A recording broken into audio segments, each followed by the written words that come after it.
Hi everyone, my name is Mike and welcome to Code Corpora, where we focus on delivering short, targeted to the point coding tutorials.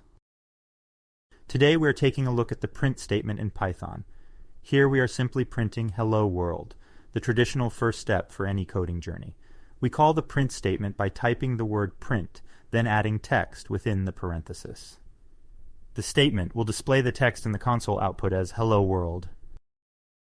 A variable can store data, like a name, which can then be used within a print statement. By including the variable name in our print call surrounded by commas, Python outputs a personalized greeting.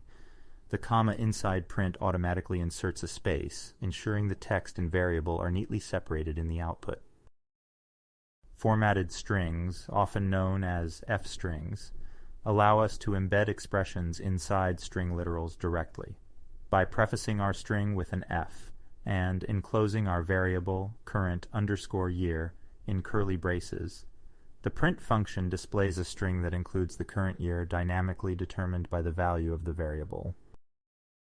The print statement is highly versatile, offering control over how multiple items are printed. By using the sep parameter, we dictate the string that separates the printed items, which here we've set as a pair of colons.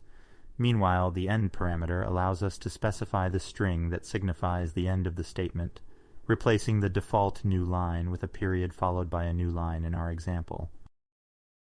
In practical applications, print is invaluable for tracking progress. Here, within a loop, we're using print to output the current step number. The range function determines the sequence of numbers that the loop will iterate over, and print conveys the current iteration with clarity, aiding in both development and debugging. As we progress to more sophisticated uses of print, we combine it with a for loop and f-strings to efficiently manage multiple outputs.